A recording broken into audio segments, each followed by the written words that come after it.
Hello and welcome back to your own YouTube channel. It's for Hindi 1 to 1 daily use and essays. वो मुझे अंधेरे में रख रहा था। तुम बेवजह मेरा दिमाग खा रहे हो। मतलब ये तो हम हिंदी में बोलते ही हैं, लेकिन इंग्लिश में इन्हें क्या कहेंगे, आइए वो सीखते हैं। वो मुझे अंधेरे में रख रहा था। पास्ट कंटिन्यूस टेंस की बात है। मतलब लगातार उसने मुझे काफी टाइम तक अंधेरे में रखा। सो आप यहाँ पर he was keeping me in the dark कह सकते हैं। He was keeping me in the dark. He was keeping me in the dark. तुम बेवजह मेरा दिमाग खा रहे हो। तुम यू मेरा दिमाग खा रहे हो, तो क्वाइट लिटरली यहाँ पर ईटिंग माई ब्रेन तो नहीं कह सकते। यू आर इरिटेटिंग मी बेवजह, for no reason. You are irritating me for no reason. You are irritating me for no reason. उसने मेरी उम्मीदों को तोड़ दिया। ही उसने तोड़ दिया। शैटर्ड माई होप्स, मेरी उम्मीदों को। ही शैटर्ड माई होप्स। ही शैटर्ड माई होप्स मतलब टुकड़े टुकड़े कर दिया। अगर यहाँ पर ब्रेक वर्ड का इस्तेमाल करेंगे तो ठीक है, चलेगा वो भी, लेकिन शैटर एक ज़्यादा एक वहाँ पर पावरफुल सेंस में आता है कि बिल्कुल अ, उम्मीद को चूर चूर कर दिया, चकनाचूर कर दिया। तुम्हें अपने दायरे में रहना चाहिए। यू शुड, तुम्हें चाहिए। दायरे में रहना, स्टे। तुम्हें रहना चाहिए अपने दायरे में, विद इन योर लिमिट्स।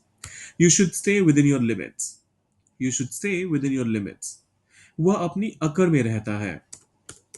वह ही रहता है। तो इसके लिए अब देखिए, यहाँ ही लिव्स कहना सेंस नहीं बनाएगा। तो इसके लिए मैं कुछ यूं कह देता हूं, always he is always full of arrogance. He is always full of arrogance. He is always full of arrogance. तुम्हारी वजह से मुझे शर्मिंदगी उठानी पड़ी।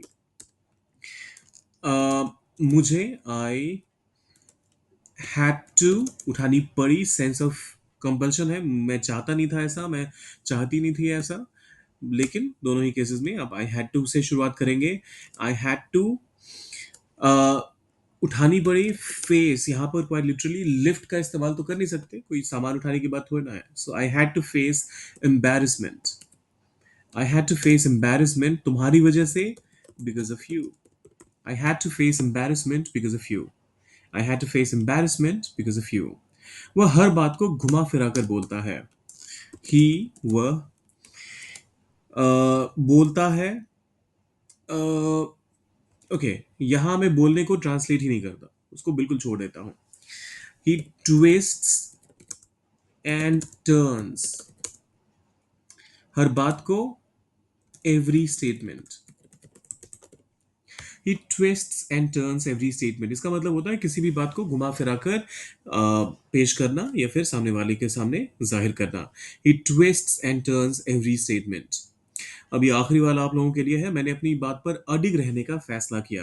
अडिग रहने के लिए इंग्लिश होती है स्टिक टू समथिंग। सो जो आप कहते हैं स्टिक, तो इसका मतलब होता है आप अपनी बात से हिले नहीं, आप अपनी बात पर टिके रहे, डिगे रहे। सो मैंने अपनी बात पर अडिग रहने का फैसला किया। इसको ट्रांसलेट कीजिए, डालिए कमेंट बॉक्स में, और जाने से पहले सब्सक्राइब, लाइक और शेयर तो करना ही है। आपको भी पता है, आपके लिए फ्री है, लेकिन हम जैसे नए क्रिएटर्स को ये कितना इनकरेज करता है। मिलते हैं जल्दी।